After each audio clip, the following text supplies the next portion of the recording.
And today I'll be talking about the Junior Advanced Session 3 topic, Intro to Number Theory. So our first topic here is going to be divisibility rules. So what does it mean for something to be divisible by another thing? So let's say, pretend that the star here and the triangle here are two different numbers. If we say, is the star divisible by the triangle, we're basically asking that if we divide the star by the triangle, do we get a number with a remainder of 0? Divisible by means it goes perfectly into that number. So now let's go over some rules. So there are different rules for each number. Based on these rules, you can tell whether or not a number is divisible by whatever's in this chart. So starting off with 2. If a number is divisible by 2, it ends in an even number, which is 0, 2, 4, 6, or 8. If a number is divisible by 3, the sum of its digits is divisible by 3. So adding up its digits individually gets you a number, and that should be divisible by 3. And then, if a number is divisible by 4, the number created by the last two digits is divisible by 4. If a number is divisible by 5, it ends in a 0 or a 5, which means the number in the ones place is a 0 or a 5. If a number is divisible by 6, it is divisible by 2 and 3, so you'd have to check both to confirm whether or not it's divisible by 6. And then if a number is divisible by 7, there is really no easy rule for that. So you kind of just have to divide it out with long division and see if you get a remainder of 0 or not. Then we have if a number is divisible by 8, you can tell this. If the number created by the last three digits is divisible by 8, then the entire number itself is going to be divisible by 8.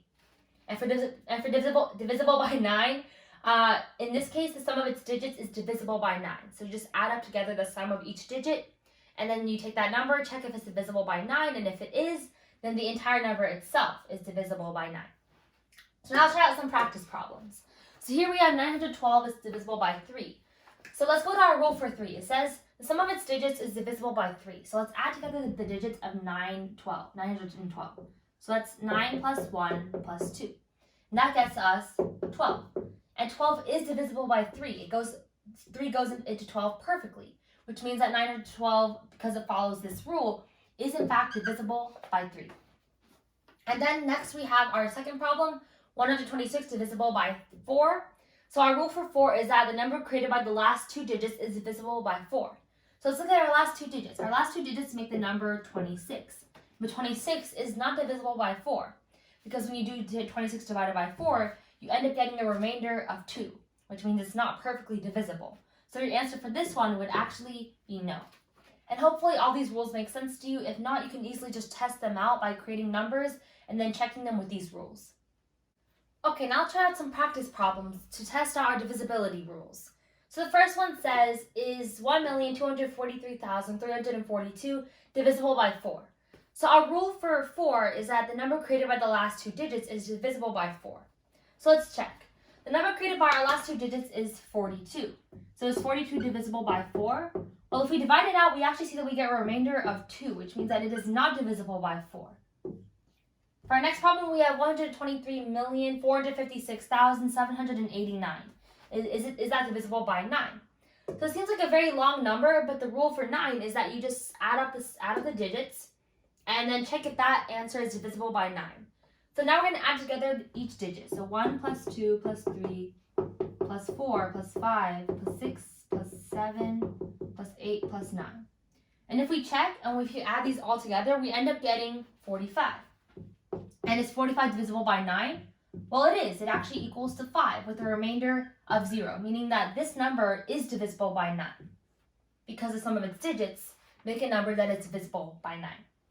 And now our last problem says, what numbers are 360 divisible by? So in this case, we're going to go through each of our numbers all the way from 2 to 9. So let's start off with 2. So 2 works because the rule for 2 is that it ends in an even number, and 0 is an even number. So 2 works. Now let's check 3. For 3, the rule is to add together the digits and check if that sum is divisible by 3. So let's add together the digits of 360. That would be 3 plus 6 plus 0, which equals to 9. And 9 is divisible by 3, which means that 360 is divisible by 3. Now let's check 4. The rule for 4 says that the number created by the last two digits is divisible by 4. The number created by the last two digits in this case is 60. So let's check if 60 is divisible by 4. If we do 60 divided by 4, we can end up seeing that using long division, we can see that it is divisible with a remainder of 0, because 60 divided by 4 ends up being 15 with the remainder of 0. So 4 also works. Let's check 5. 5, the rule is that it ends in 0 or 5, and 360 ends in 0, which means that it is actually divisible by 5. Now let's check 6. The rule for 6 says it is divisible by both 2 and 3, and so we check if it's divisible by 2 and 3, and it is, which means 6 is also a factor. Now we have 7. 7, there is no easy rule, so you actually have to divide it out yourself, so let's use long division, and we'll check here. So as you can see, 7 goes into 3 0 times, so we put 0 here. 7 goes into 36 5 times with the number 35. When we carry it down, we get 10. And 7 goes into 10 once, minus 7 equals 3. But we still have a remainder of 3, which means that it is not divisible by it. So 7 does not work. Then we have 8. The rule for 8 says that the number created by the last 3 digits is divisible by 8. In this case, we only have 3 digits, so we actually do have to divide it out as well. So let's do 360 divided by 8. 8 goes into 3 0 times, but 8 goes into 36 4 times. So 8 times 4 is 32, so we do minus 32. We get 4, carry down the 0, and then we get 8 goes into 40 exactly 5 times with the remainder of 0. So 8 does work. And then lastly, we have 9. So the rule for 9 is that the sum of the digits is divisible by 9. And over here for 3, we already figured out that the sum of the digits was 9. And 9 is divisible by 9 because 9 divided by 9 is equal to 1 with a remainder of 0. So 9 also works. So for our numbers that 360 is divisible by, we have 2, 3, 4, 5, 6, 8, and 9. And if we combine together some of these numbers, we can get additional factors as well. Okay, our next topic is going to be 3.2, which is factoring. So the factors or divisors of a number are numbers that can be multiplied together to get that number. So for example, if I have the number 6, 2 and 3 are both numbers that if we multiply them together, we end up getting 6. So 2 and 3 would be called factors or divisors of 6. So let's try out the steps that you would need to find all the factors for a number. So your first step would have to be to write down that number. So we're going to try out with 24 first. So after we write down 24, we can see that our next step is that we first go with the easiest factors to find. So the easiest factors to find of 24 are obviously going to be 1 and 24, because 1 times 24 is obviously equal to 24. But once we get those two numbers, where do we go from there? Well, we start at 24 because we're going to start breaking it down from here. From 24, we find the next integer that this number is divisible by. The next number that is divisible by 24 would be 2. And 2 times what is equal to 24? Well, 2 times 12 is equal to 24. So this is kind of how we build up our list of factors. We start off with 1 and the factor itself, and then we start finding the next biggest factor, the next biggest, and the next biggest. So now from 2, let's check 3. Is 3 divisible by 24? It is, because 24 divided by 3 is equal to 8. So now we have 3 and we have 8. And then we continue from there. So let's check 4. So is 4 divisible by 24? It is. So 24 divided by 4 is equal to 6. So that gives us 4 and then 6. But then in between 4 and 6, there are no other factors because 5 doesn't divide into 24, which means that we already have our factor list here. So as you can see, we started from 1 and the number itself, and then we start going up from 1 and checking if each factor works. And by doing this, you're able to keep going until in between your last two factors, there are no numbers that work as factors for the number you're trying to find. And then we can also write this as a factor rainbow, which basically helps us to make sure that we have all of our pairs. So as you can see, each line of the rainbow connects two numbers that multiplied together make 24. And you can keep repeating this process in order to be able to find out all the factors for a number. And you can also organize these pairs by using a T-chart, which is basically where you have a chart where you have 24 at the top, And then over here, you just put the factors. So like 1, 24, 2, 12, 3, 8, 4, 6. And this is another way to organize the factors that you have for a number. Okay, now we're going to try out some problems. So our first problem is going to be an example problem where we test out how factoring works. So let's start off with the number 20. So what are the factors of 20? Well, as we know from our factoring rainbow, we want to start off with 1 and 20 and go from there. So from there we check. We go from 1 to 2. Does 2 work? 2 actually does divide into 20, so we put 2. And 2 times what equals 20? Well, 2 times 10 equals 20. Then we go to 3. 3 does not work because 20 divided by 3 leaves a remainder of 2. Now let's check 4. 4 does divide into 20. And what is the factor that pairs with 4? Well, 4 times 5 makes 20. But in between here, there are no other whole numbers to use as factors. So this becomes our factoring rainbow, or this becomes all the factors that we have for 20. So now here are 2 practice problems. You can try out if you want to pause the video, but I'm going to go over how to solve each one right now. So the factors of 100. 100 is a big number, so we're going to have to go through a couple of factors to get there. But let's start off here. So first we have 1 and 100, and then we'll just go up from here. So let's check 2. 2 does go into 100. So we have 2. 2 times 50 equals 100. Next we check 3. 3 does not work, but 4 does. So we have 4 times 25 gets us 100. And then let's check 5. 5 does go into 100. And 5 times 20 is equal to 100. And then from here, we kind of have to skip around a little bit because we can't go through every single number. So sometimes what you can do is you can actually try combining together numbers. So for example, we know that we can keep going from here. So we know 6 doesn't go in, 7, 8, 9, and you can use the tricks that you know to figure this out. And then we get to 10. Does 10 go into 100? It does. So we can put 10 as a factor. But what is the other factor that goes with 10? Well, that's actually 10, because 10 times 10 is equal to 100.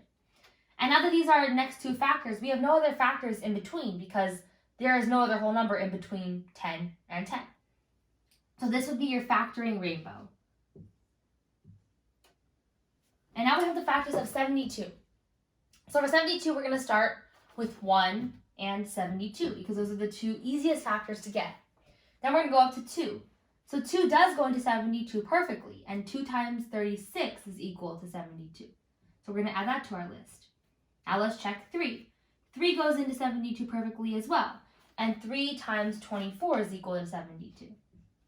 Remember, in order to solve whether or not it's divisible or not, you may have to do long division, or you can first do the trick to check if it's divisible by it, and if it is, then you can actually divide it out to find what the quotient is, because remember, we're counting pairs of factors here.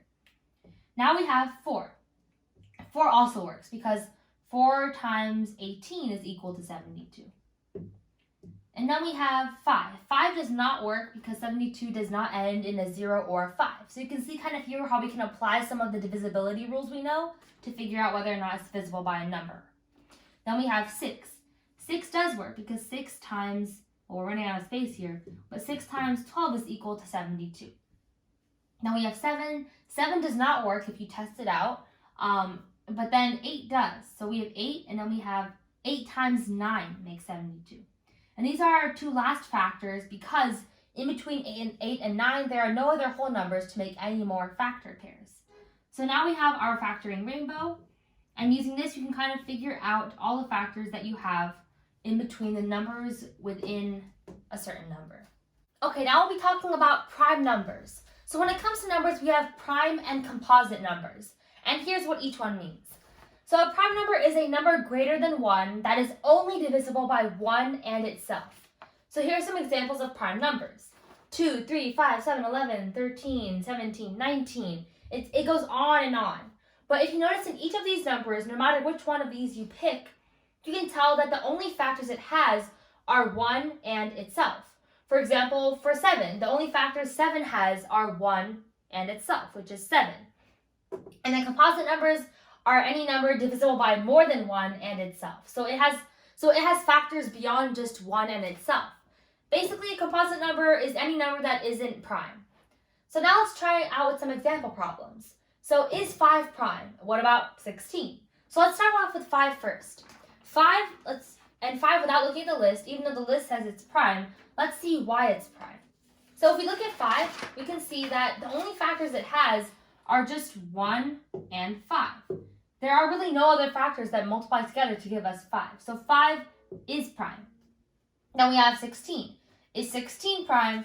Well, when it comes to 16, we can break it down a little bit. So let's try out our factor rainbow. So we have 1 and 16. Now let's check from here. Does 2 go into 16? 2 does go into 16. It makes 2 and 8. And the second we get a factor pair that isn't 1 and itself, we know that the number cannot be prime. So 16 is not prime. It is composite. So now let's try out some practice problems. So I want you to quickly try these out. If you want to try them out yourself, you can quickly pause the video, or if you want to just do them along with me, you can. So let's first check if 9 is a prime number, and then see if 11 is a prime number. So let's start off with 9. 9 obviously has the factors of 1 and 9, and we can use our factor rainbow to check if it's prime or not. So now let's go from here. Does 2 go into 9? No, it doesn't. Does 3 go into 9? 3 does go into 9, because 9 divided by 3 is equal to 3 with a remainder of 0. Which means that since there is a factor pair other than 1 and 9, that means 9 is not prime. 9 is what we call composite. And now we have 11. So let's try the factor rainbow on 11. We have 1 and 11. And if we keep going from here, we can check 2, 3, 4, 5, 6, 7, 8, 9, 10.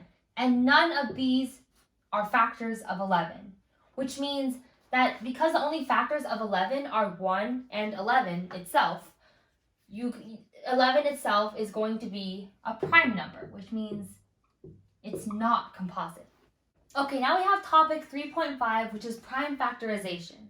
So prime factorization is basically finding the prime numbers you multiply to get a certain number. So the way we do this is what we call a factor tree, where we kind of start off with 2 factors and move down from there until all we have are prime numbers. So let's say if we have 30 as an example. So the first step is to draw 2 branches. These are called branches.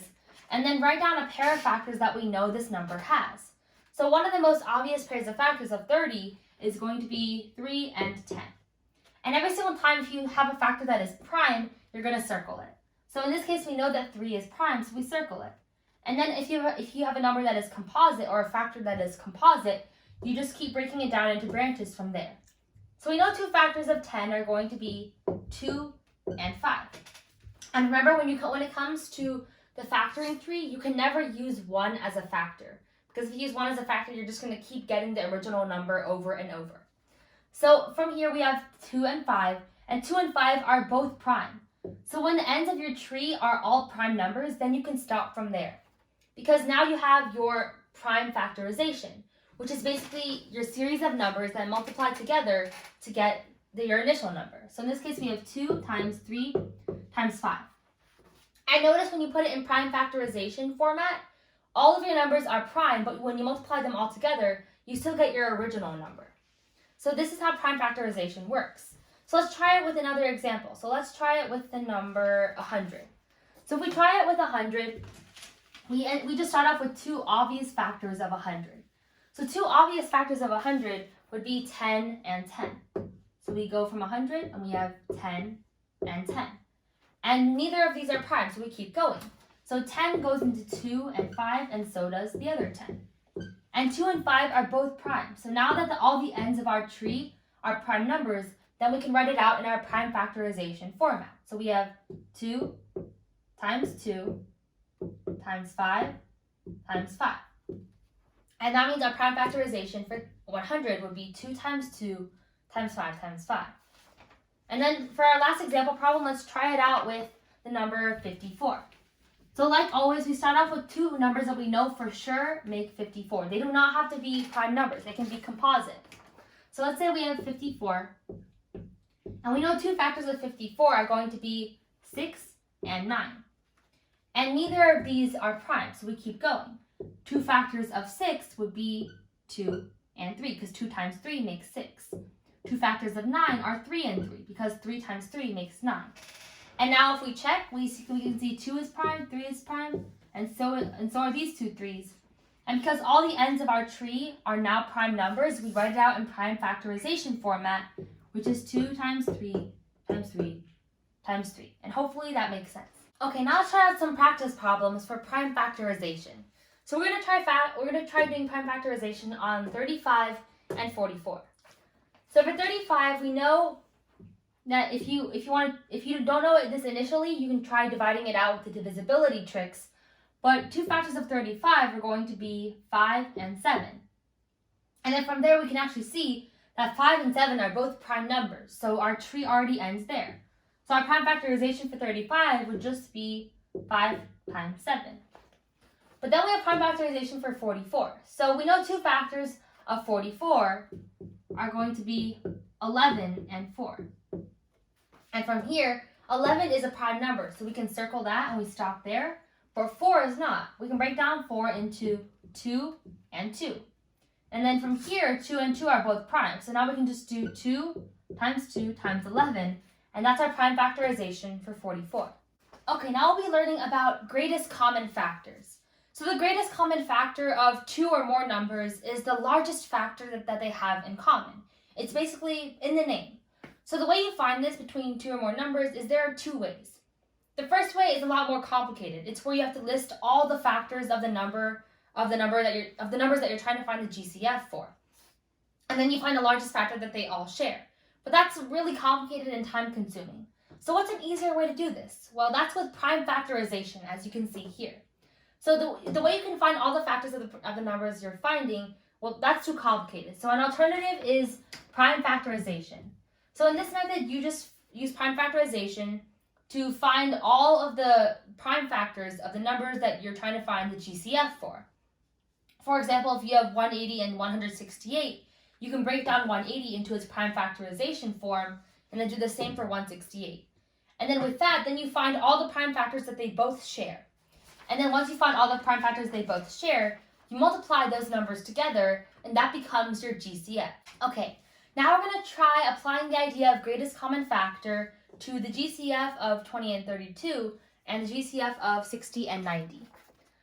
So let's start off with 20 and 32. So we're going to have to first find the prime factorizations of each of these. So let's start with 20.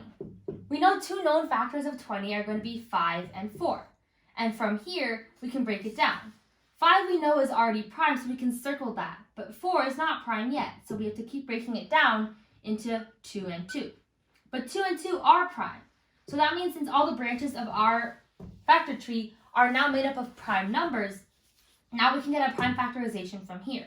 And that would be 2 times 2 times 5. And now we have 32. So two known factors of 32 are 4 and 8. And both of these are composite, so we have to keep going.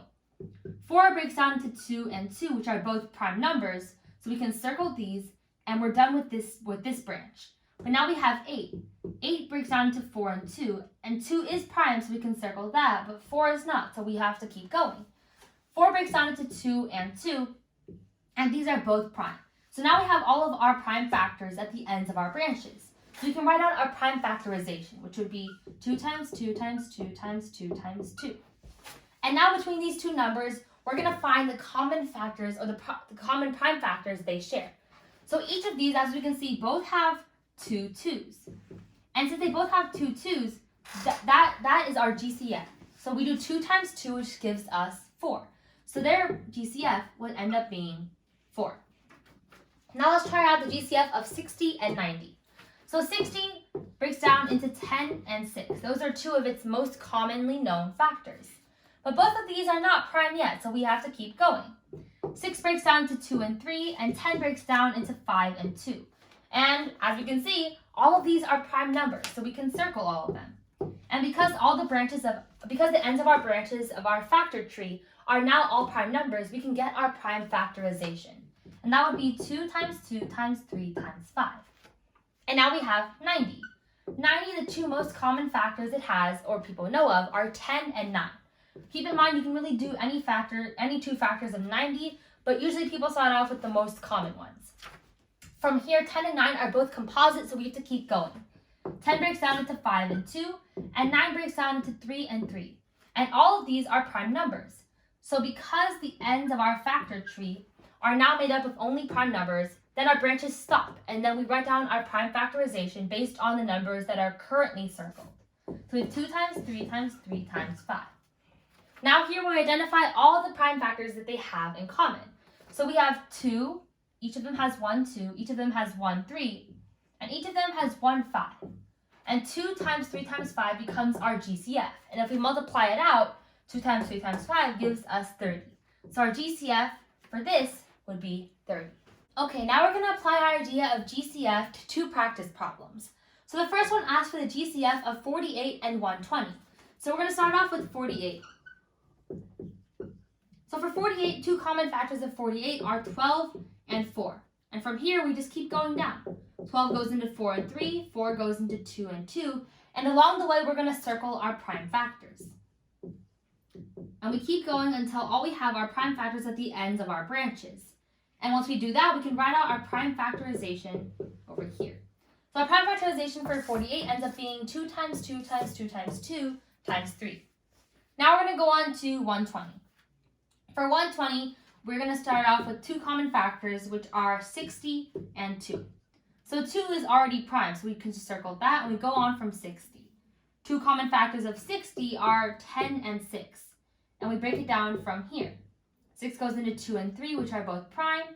10 goes into 5 and 2, which are both prime. So our prime factorization for 120 ends up being 2 times 2 times 2 times 3 times 5.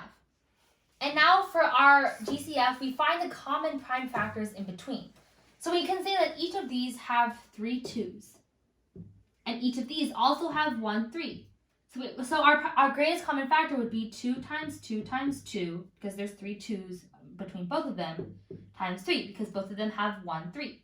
And we've multiplied this all together, we end up getting 24 as the GCF for 48 and 120. And now we go on to GCF of 108 and 72. So for this, we're going to have to also break it down again. So let's start off with 108. So for 108, we have 12 and 9. Those are the 2 more well-known factors of 108. And from here, we begin breaking it down. 9 goes into 3 and 3, which are both prime, so we circled those. 12 goes into 4 and 3 is prime, so we circled that. 4 goes into 2 and 2 and 2 are both prime, so we circled those. And now all the branches of our factor tree have ended in prime numbers. So now we can write out our prime number factorization, which would be 2 times 2 times 3 times 3 times 3. Now let's go on to 72. So 72, we can start off with the 2 factors of 9 and 8. So neither of these are prime. They're both composite, which means we have to keep going. 8 then goes into 4 and 2, and 2 is prime, so we circled that. 4 goes into 2 and 2, and both of those are prime, so we can circle those. And then 9 goes into 3 and 3, which are both prime, so we can just circle that. And now that the branches of our factor tree have ended in prime numbers, we can just write out our prime factorization, which would be 2 times 2 times 2 times 3 times 3. And then from here, what we can do is we find all the common prime factors that both of these sequences, or both of these like products share. So we can see that they both have 2 2's and they both have 2 3's. And so we can do 2 times 2, because they both share 2 2's, and 3 times 3 times 3, because they both have 2 3's. And this would give us the answer of 36 being the GCF for 108 and 72. Okay, now we have our final lesson, which is on least common multiples, or LCMs. So a multiple of a given number is any number that the given number is a factor of. So for example, the multiples of 10 would be 10, 20, 30, 40, 50, 60, etc. because 10 is a factor of every single one of these. The LCM is basically the smallest multiple common between 2 numbers. So in order to figure out the LCM, you have to do 2 steps. First step is to list out all the multiples of the numbers you're trying to find the LCM for. And by doing this, you kind of figure out all the numbers that you have to compare. And the second step is to find the multiples common between the numbers. So for this part, for example, we're going to try it out with 10 and 12. So for 10 and 12, multiples of 10 are 10, 20, 30, 40, 50, 60, 70, 80, keep going. But I guess along the way, you're supposed to check. So for 12, our multiples are 12, 24, 36, 48, 60, 72, and 84, 96. It goes on and on. And then as you're going here, you find the multiples common between the number. So as you compare, you can actually see that both of these have 60. And because 60 is the smallest multiple of both of these numbers that is still common between both of them, then 60 would be your LCM for 10 and 12. Don't forget to subscribe and like. If you have any questions, you can email info@agoramatrico.org or comment below and we'll reply back. Maybe. And if you want to see practice things or anything about us, you can visit our website, which is basically the end of the email but without the info and the end. So bye!